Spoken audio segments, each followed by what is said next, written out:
কথায় আছে, ভগবানের স্থানে যদি ভগবান তোমাকে না ডাকে তুমি কিন্তু কখনোই ভগবানের দর্শন পাবে না।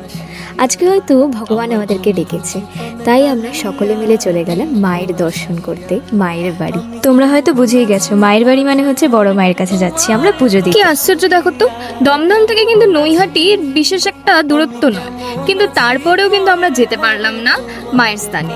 আর আজকে ফাইনালি সেই দিনটা চলে এসেছে মায়ের স্থানে যাব বলে। আর ওই যে আমাদের ট্রেনটা চলে এসেছে, আর আমরা কিন্তু আজকে শান্তিপুর লোকাল ধরেই যাব।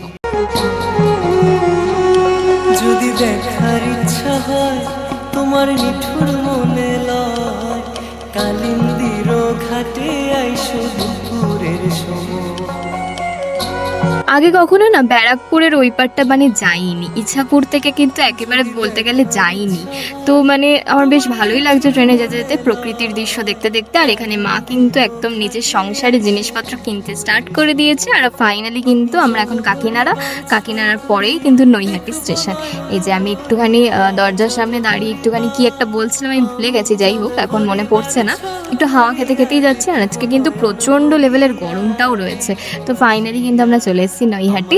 এখান থেকে কিন্তু মা ফুল কিনে নেবে, ওখানেও ফুল পাওয়া যায়, তারপরেও কিন্তু আমরা রিস্ক নিলাম না, যেহেতু আগে কখনো আসিনি, তাই জন্য আমরা ফুলটা এখান থেকে কিনে নিলাম। আর এখানে সস্তাই হয়েছে ফুলটা ওইখানের থেকে। দেখো, মায়ের কাছে যাওয়ার আগে কিন্তু আমাদের কার সাথে দেখা হয়ে গেছে, আমার গোপুসোনা।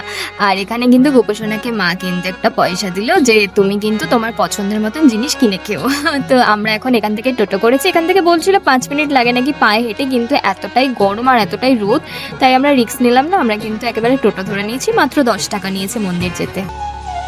আমার নিঠুর মনোহর যদি পাই তোমার। ফাইনালি সেই মোমেন্টটা আমি জাস্ট মানে নিজের চোখে বিশ্বাস করতে পারছি না যে আমি মায়ের বাড়ি চলে এসেছি।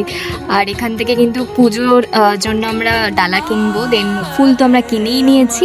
আর এখানে কিন্তু জুতোগুলোও রাখা যাবে। আজকে সত্যি বলতে গেলে এতটা কষ্ট হয়েছে, মানে 500 জনের পরে হয়তো লাইন ছিল, 2 ঘন্টা লাইনে আমরা দাঁড়িয়েছি। এত গরম আজকে, পা পুড়ে গেছে, কিন্তু বিশ্বাস করো পুজো দেওয়ার পর কিন্তু একদমই মনে হয়নি যে এই কষ্টগুলো শরীরে হচ্ছে, যে ব্যথা হচ্ছে।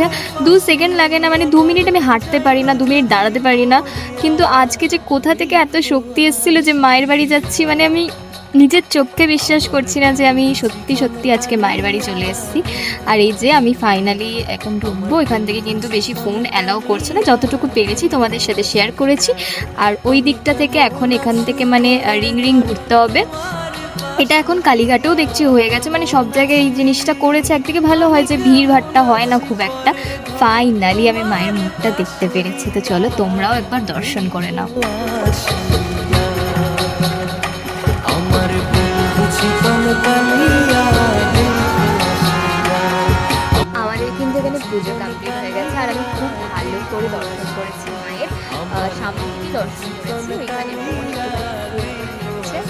আর সত্যি বলতে গেলে আমার এত ভালো লেগেছে, আর সত্যি মানে আমার চোখে জল বেরিয়ে গেছে।